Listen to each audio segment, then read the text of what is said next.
set? Almost. I got the load. All right. Board members, you all good? Yeah. Okay. Welcome, everyone. It's Tuesday, February 28th, 2023. It's the Warren Township High School Board Meeting. As we start off every board meeting, if we could stand up and recite that Pledge of Allegiance. Pledge allegiance to the flag of the United States of America and to the republic for which it stands, one nation, under God, indivisible, with liberty and justice for all.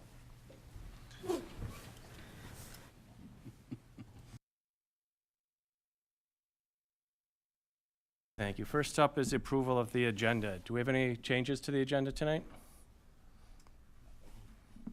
If not, I move to approve the agenda. Second. Roll call. Motion by Schultz, second by Drake. Mr. DeMonte? Yes. Mrs. Martinez? Yes. Mr. Carlson? Yes. Mr. Drake? Yes. Mr. Schultz? Yes. We have 5 yes, motion carries. Next up, we have some recognitions. See, we've got some winter sports recognitions, so we're going to invite some coaches and their students up here.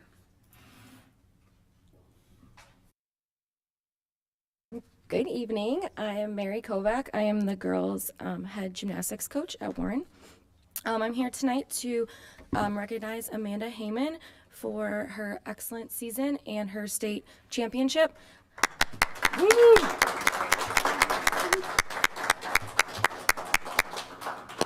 There's a lot I could say about Amanda, but I'm going to keep it short for time being. Just some of her accomplishments, major accomplishments were towards the end of the season. In the North Suburban Conference, she placed first on floor, second on vault, bars, and all around. And then she was our nominated and won our NSE Sportsmanship Award winner. At the IHSA Regional this year, she placed first all around on vault and on beam. She was second place on bars and floor, which qualified her in all of those events to compete at the IHSA sectional. At sectionals, she was fifth all around in beam, which then advanced her to the state tournament and those events, and then was an at-large qualifier on vault, bars, and beam. At the IHSA state meet, she finished prelims in 7th place in a tie. So we were really hoping and working hard, and she came out state finals and she placed first and won with a 9.775, which we were really proud of. She was also nominated through the Illinois High School Gymnastics Coaches Association for the John Brinkworth Scholarship Award, and she was chosen as the winner for that as well through the Coaches Association. And we couldn't be prouder, and I wish she wasn't a senior, but we will miss her. And we just can't wait to see what she does in the future and how she goes out and shows everyone the Warren way and in the world. So we're excited for Amanda. Thank you. I just want to throw in there that it's so exciting, from my perspective, it's so exciting to see your success. We're really proud of you. And also appreciate the coaches. You'll notice there's some amazing coaches up there on the board as well. All right, we got number 2 celebration.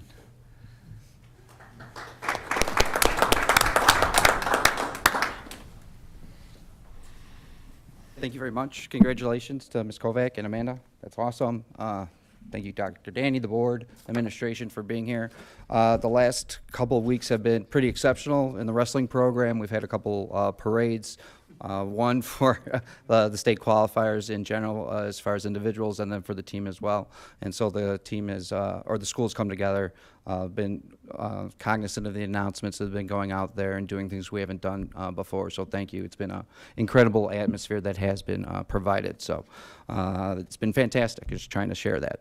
The man sitting next to me has a pretty extensive resume coming before Warren High School. He's a 4-time state champion and then a 4-time Triple Crown winner, meaning you're winning in the 3 different styles of wrestling: folk style, freestyle, and Greco. That is might be beyond some of our understanding of wrestling, so I'll just stop right there. But additional to that, he is a champion at the Cheesehead, which is 37 team tournaments. 32 of the teams are ranked in the top 10 in their particular states. He was a champion at the county tournaments this year, and then speaking to him, not only as a champion, but more so who the person he is, he really wasn't ranked with all these accolades until about mid-season when he won that Cheesehead championship, and then the state of Illinois was kind of forced to say, oh, this guy is actually pretty good. But there was never a complaint that came from him, which speaks to his humility. Actually, at one point in the second semester, I had a teacher come up to me, and she shook me because I'm a wrestling coach, and you're allowed to do that to wrestling coaches. And she's like, oh my God, I have Aaron Stewart in my class. I was like, yes. He's a good guy. He's like, he's really good. And I was like, yes, he is really good. And our people are going to know the name and continue to know the name.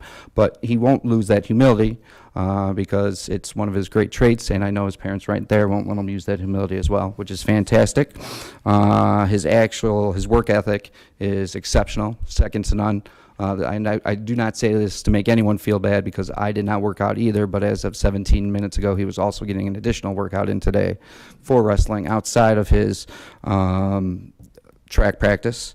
And then his consistency in the classroom with a 3.58, being in the weight room on a daily basis, and then realizing that we have an up-and-coming team that have a lot of good individuals at it, and when they look at you and they say, Coach, I think I've done enough this week, and then when you turn to one of the best guys on the team and it's like, well, Aaron's still in there working. It's just one of the things that says a lot about him and a lot about what he brings to the school and to the Warren community. So thank you all for the opportunity, and I have a certificate of recognition to Mr. Aaron Stewart for his outstanding contributions to the Warren wrestling team. So here you go, sir. Thank you very much for your time tonight. I appreciate it. Aaron, we are so proud of you for all of your efforts and also appreciate the coaches and the program that supports our students. Senior too? Freshman. Yay! Freshman. We, just so the families of those that came know, you are welcome to stay for the rest of the board meeting. It might not be as exciting as your most recent athletic events. You might decide that you've got other things to do. We appreciate you being here tonight. We won't be offended if you leave. That's a point. Make your break. Oh, no, thank you, guys.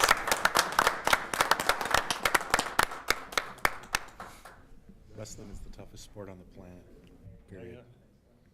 Got the cauliflower. He's got cauliflower ear, I noticed.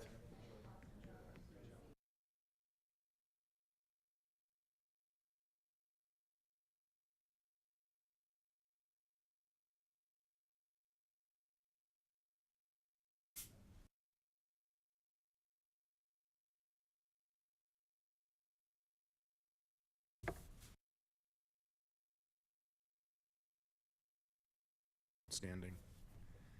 I think our agenda should always just be recognitions and Yeah. then It's a cool thing. It's a cool tradition you guys have here to do that. Next up on the agenda is public comment. No one has signed up to address the board. It does not prevent anybody from addressing the board if they'd like to. The podium is yours. All we ask is you limit your time to 3 minutes, and keep in mind it's your time to address the board. It's not a time to have a conversation or a dialogue.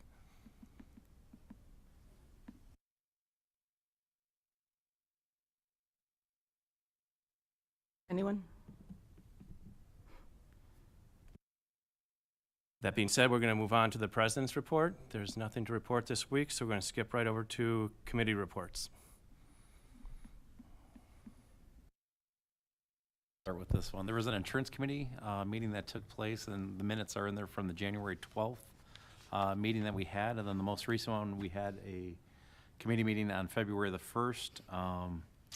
We called the meeting to order. We went through the current educational benefits cooperative well-being incentive points. We did a progress update regarding a food truck or staff luncheon. Let's see, we talked about offering healthier lunch staffs in the staff lunches in the cafeteria. And we also reviewed additional voluntary life insurance rates for that. And then we kind of got a preliminary FY24 preliminary health insurance rates for this upcoming year as well. Nothing's finalized yet, but we do have preliminary. Any questions? I would make sure, I just want to make sure the board knows the rates are coming in pretty high. So I did contact some other local school entities that inquire about their insurance rates, and their rates are preliminarily coming in high as well. So we're probably looking at some high rates for the upcoming year. We'll see what the final numbers are. Final numbers will be third week in March. We'll start getting them. Questions? Let's move on to the superintendent's reports. I've got some written comments in there. I did want to just talk briefly about strategic planning, and I'm also going to ask Yash, one of our student representatives, to help talk about that for a little bit as well. Last, at the committee of the whole meeting, we went through what I called vision summaries, and they were a collection of feedback that we got from students and staff regarding what they felt like the most important things we should work on in the future were. After the feedback from the board, we sent, around the same time the board was providing feedback, we did surveys with staff and families and asked them a handful of questions about those summaries, including for each of those 4 sections, does this list that we have, do you feel like it's comprehensive and identifies most or all of the important priorities, some, hardly any, or none? And you can see the blue is on these circles for each of the sections is those stakeholders. You're seeing the ones for the staff. This is the stakeholders feel generally like the list that we have is comprehensive and identifies most or all of the important priorities. So the lowest one there is still at 75%. We've got 83 for diversity, 80 for social, emotional, and 86 for school improvement. Generally, I think we're hitting the mark on where people feel like we should focus in the future. I did take the feedback and modified and tried to add a handful of things if I saw a pattern of responses that said, hey, consider adding this. Made some tweaks there. One of the most significant probably items of feedback from staff was we're worried that the students that you got voice from on Wednesday mornings are not representative of our student population as a whole, which was some fair feedback. So I reached out to staff and just said, hey, this is some of the feedback you gave me. I'd love to come to any classes. I've been to about 8 or 9 classes at this point in the last week and a half, and I'm doing the vision experience that the students did on Wednesday mornings and that the staff did on Institute Day. I'm doing that with them during their class. And I just asked the staff, hey, if you are willing to have me come to class, I'm looking for students that may be underrepresented in the population summaries that we've got right now, or the feedback that we've gotten so far. They've done a great job at that. Got me into some classes that I think give me some really diverse perspectives, including, for example, this afternoon I was in a class I needed a translator because it was, I speak English, I don't speak Spanish, and the majority of the students didn't speak fluent English, so we worked with a translator through that session. So I'm pretty confident that we're getting some good feedback on that step. This upcoming Monday, we're going to take a next step and work with staff on strategies and identifying some strategies that might be something to look at, obstacles that some of those strategies might have. And then on the 22nd of March, we have scheduled for a larger community meeting. It'll be about 45 individuals that we've invited. It includes 8 students, a handful of staff, a handful of administrators, handful of parents, and some community members. So we're really looking forward to that. Their job will be to synthesize all the information and put it together into something that we can package for the board to look at for the long term. I'm going to let you. That's the March 22nd? That's March 22nd. I mean, you're a board member. You can come to anything you want. So if you're planning I'll on be coming, there. just let me know so we can be ready for you. And Mr. Sharma was here last month, and so just asked if he could also provide some input here on that. So go ahead. I'm excited to be in front of you all again and to speak about just from the ground level perspective of what the students think of all of this and the feedback that's being received as we reach the conclusion of the process. So just to speak to some of the student voice that we have conducted, that we've been working on, first of all, I wanted to say how appreciative we all are of Dr. Danny for reaching out and finding so many students and populations that are underserved. It wasn't only just a concern among students and staff, but also the entire population of trying to gain this representative sample. And I think it's really important that we've reached also that goal of 200 students, which has been a really important thing that we've been trying to pursue throughout the entire process. And then as for feedback that I'm receiving from students, I feel like they're all very humbled and also honored to have the opportunity to feel like they have a voice and have the opportunity to speak about also what they are passionate about.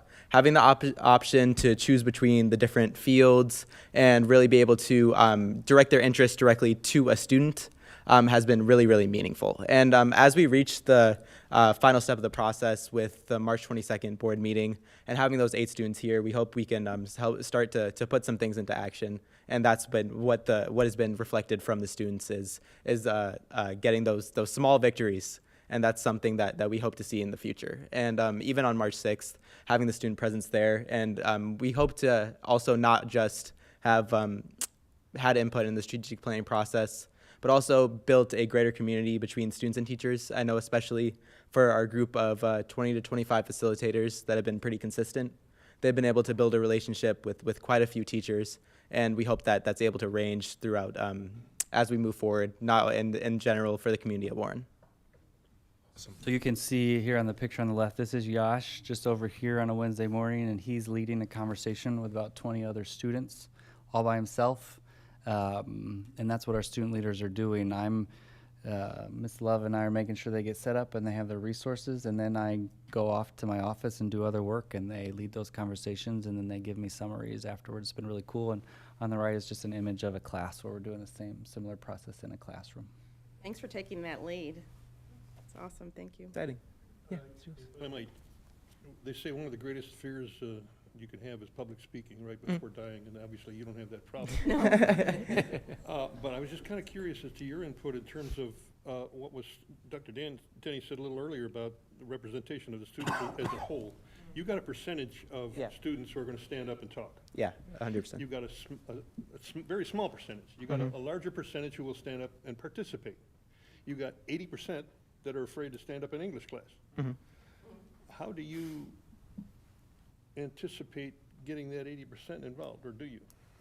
So generally, I think also, first of all, starting with those classrooms has been a great thing to start with. But I think in the future, building an incentive, not only for participating, but also showing that there will be impact of your voice is something that I think will help hopefully grow that population of students. I think seeing action and seeing that it has had an impact, and it's not just generally a lot of students even see it as something just to do just for the college application.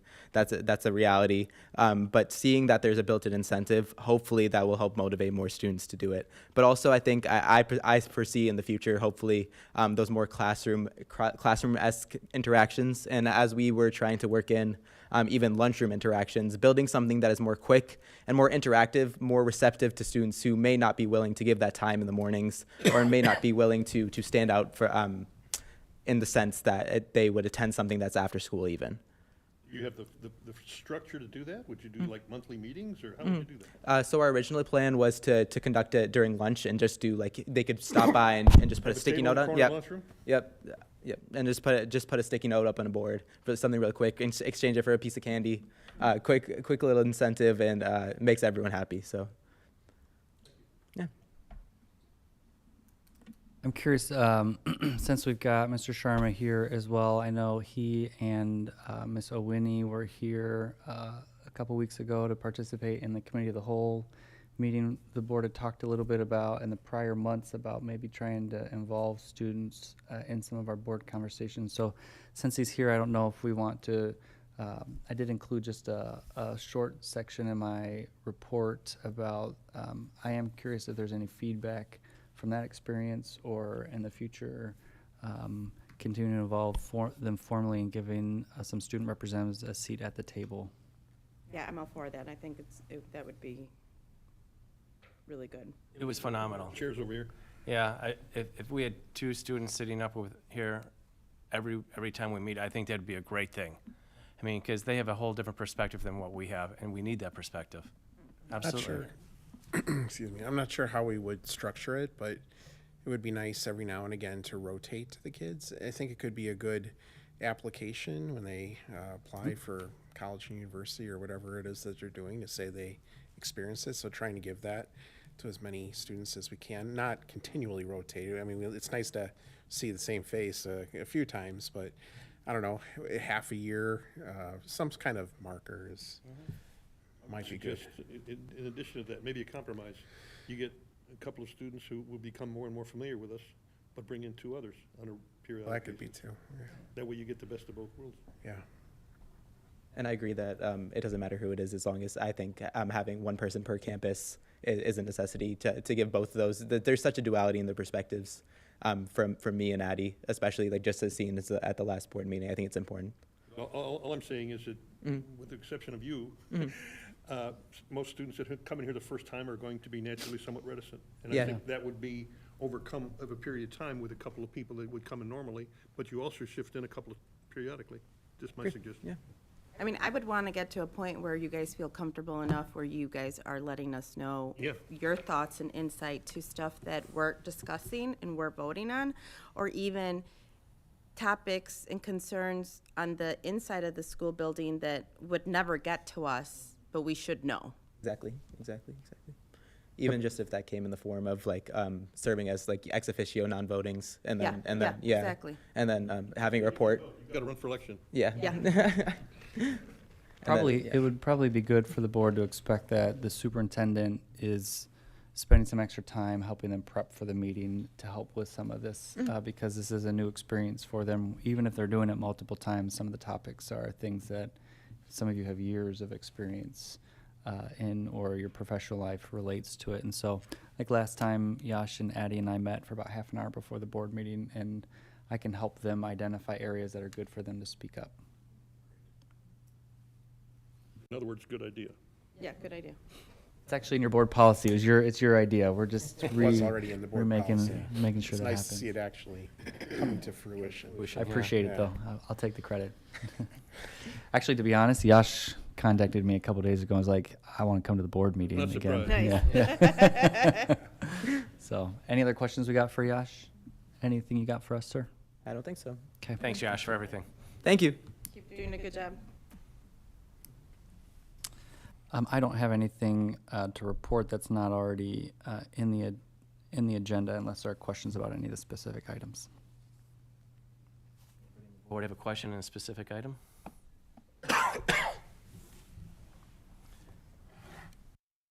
Not, I'm going to move forward to the consent agenda.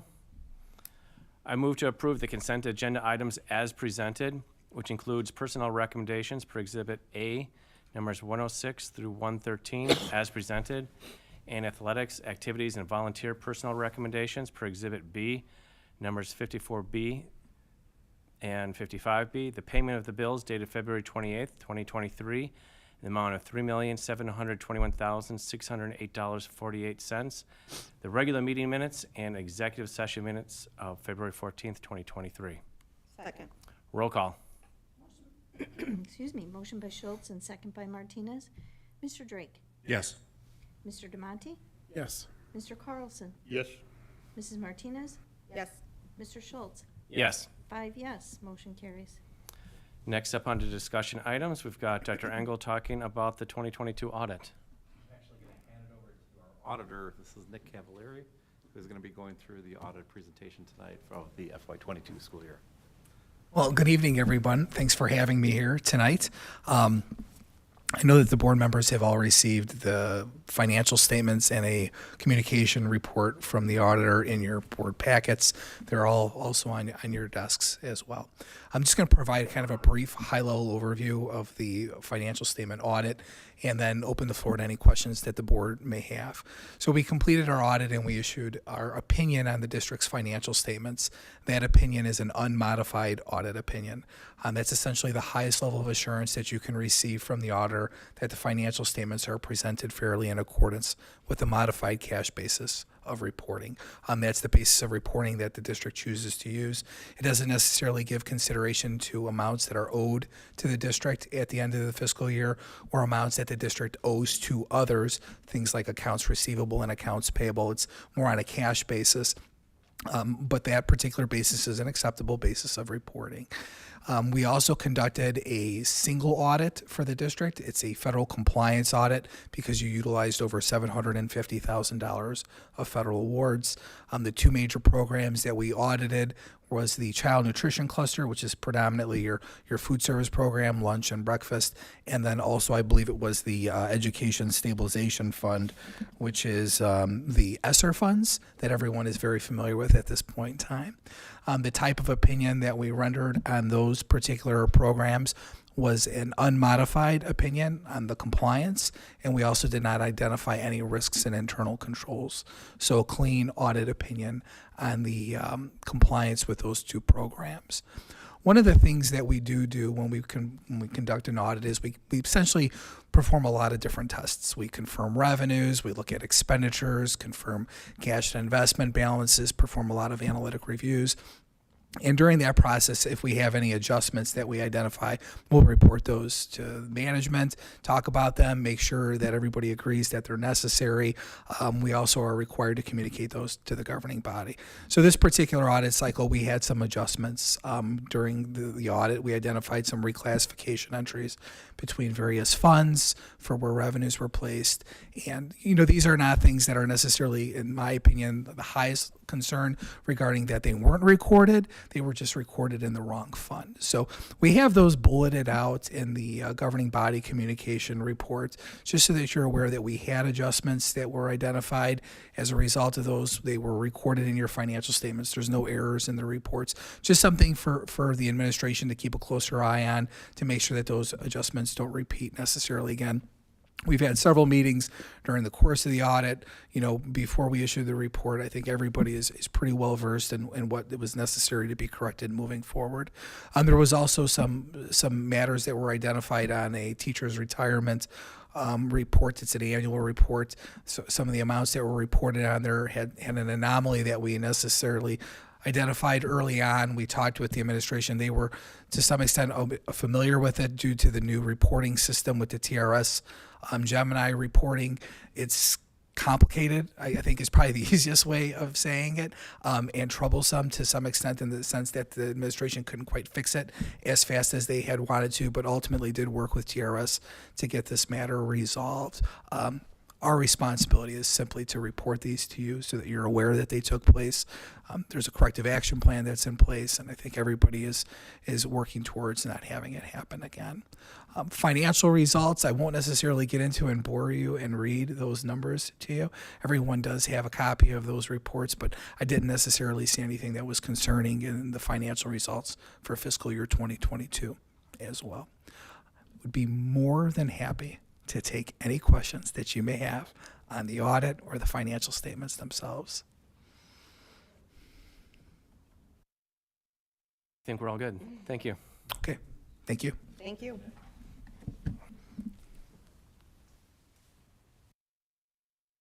Next up, we're moving into action items. First up is the approval of a reading list. Mr. Giocaris.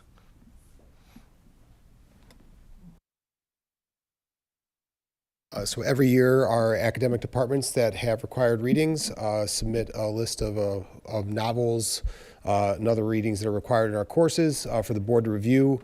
In the information presented to the board, we also identified any new texts, any texts that are new for the upcoming year. Our English department in particular has spent a large amount of work over the last several years to find diverse authors to make sure that our students are reading multiple perspectives in our English courses and interacting with different cultures as part of our curriculum. Any questions? 10% of them. That's pretty good. There's a lot of books on that list. Yeah. If there's no questions, I move to approve the required reading list for the 2023-2024 school year as presented. Second. Roll call. Motion by Schultz and second by Carlson. Mrs. Martinez? Yes. Mr. Drake? Yes. Mr. Demonte? Yes. Mr. Carlson? Yes. Mr. Schultz? Yes. 5 yes, motion carries. Thank you. Next up is an approval of the fiscal year 24 staffing plan. So I've been looking forward to proposing at least the first phase of this. So I'm going to celebrate here and just take a moment and recognize the trust that the community gave us with the passing of the referendum, and we're trying our best to make sure we're making fiscally responsible decisions that fulfill the commitments that the school board gave the community. So to highlight on here, we have we're proposing for next year. As we are getting into our staffing, we may come back with some additional discussion items on here, but also the items in front of you right now, we feel like we're really confident that we're going to need, and the sooner we can get out on the job market for the better. So we got 4 certified English learner classroom teachers. These are going to help some of our neediest students that are not necessarily native English speakers, but they might speak English, they might be multilingual. They have a different level and unique support there. We got 2 certified school psychologists on there. There's a big promise to the community to allocate resources towards students' mental health. We have an assistant director of athletics and activities. This was a position that used to be in the district as part of the referendum promises. And the day after the referendum passed, we reinstated the coaches and the club advisors that we had cut. We didn't put back in the administrative support for those, and so this request is to give the right level of support for that. We have a multilingual services and family engagement director. I would compare this to a special ed director, but specifically targeting our multilingual families. Mr. Gio Karras talked about this a couple months ago and some of the needs that have come up as our population there has increased. Also, resources directly to some of our most needy students. And then we have 2 maintenance staff. We have years of deferred maintenance that our cash-strapped district has been unable to address, and we've reduced our maintenance staff over the last handful of years, and so this is an attempt to move forward in that. So I think this is a point of celebration. We'll welcome any feedback or comments on that, as well as any consideration to pass this tonight.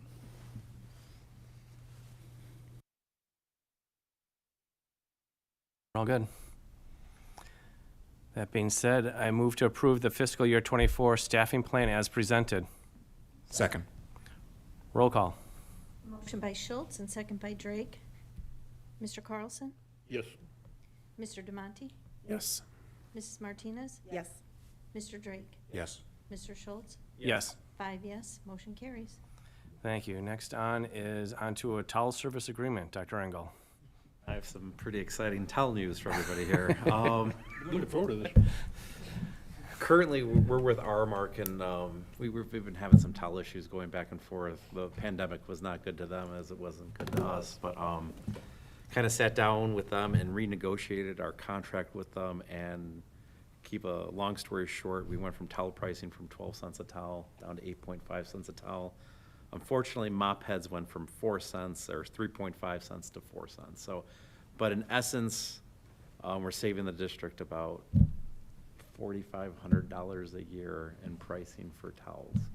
So, and it's a 3-year agreement, and it's just the right thing to do. We tried to find a third-party towel servicer that would support the quantity of towels that we go through. Aramark was so far the only one that does this type of volume. So, What do we use so many towels for? pool, gym, wait, yeah, we go through towels quickly. Yeah, it's surprising. Student showering. PE. Yeah. Pool related, yeah, so. Questions? Yeah. It's a PE expense, yeah. I'm sure they'd love that. If there's no further questions, I move to approve a 3-year towel service agreement with Aramark as presented. Second. Roll call. Motion by Schultz and second by Martinez. Mr. Carlson? Yes. Mr. Drake? Yes. Mr. Demonte? Yes. Mrs. Martinez? Yes. And Mr. Schultz? Yes. 5 yes, motion carries. You're still up, Dr. Engel? All right, so the next one is just the approval of an ongoing intergovernmental agreement that we have with the Village of Gurnee for gasoline. We have, as you guys know, our own diesel kind of fuel tanks that we have, but gasoline we go to the village. We pay a small administration fee for the use of that, and they bill us out monthly.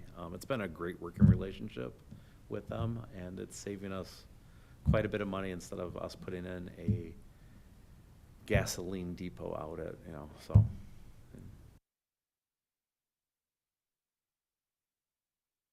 Great example of intergovernmental cooperation.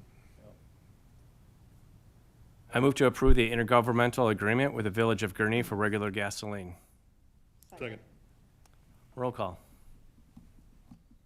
Schultz, second by Carlson. Mrs. Martinez? Yes. Mr. Drake? Yes. Mr. Demonte? Yes. Mr. Carlson? Yes. Mr. Schultz? Yes. I have 5 yes, motion carries. Thank you. Next up are some disciplinary recommendations. I'm going to move forward with these one at a time. The first one is, the motion is, I move to approve the discipline recommendation for student 2023-10. Second. Roll call. Motion by Schultz and second by Demonte. Mr. Drake? Yes. Mr. Carlson? Yes. Mrs. Martinez? No. Mr. Demonte? Yes, but just a note that second was by Drake. Oh, I'm sorry. That's okay. Just for the record. And Mr. Schultz? Yes. So I have 4 yes and 1 no. Motion by Schultz and second by Drake. Motion carries. Next up is, I move to approve the discipline recommendation for student 2023-12. Second. Roll call.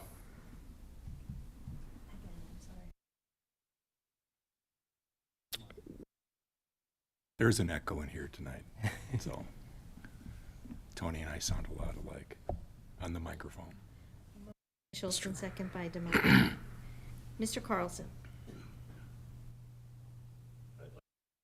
Quickly, I'm going to vote yes, but this policy is going to be reviewed. Yes. Yes. Mrs. Martinez? Yes.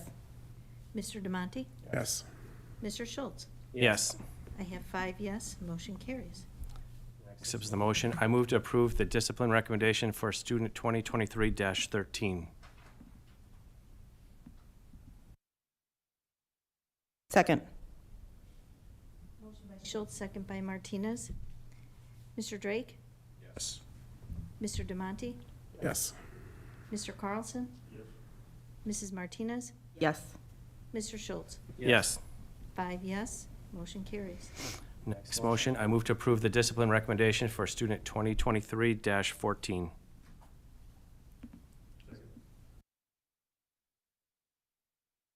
Carlson?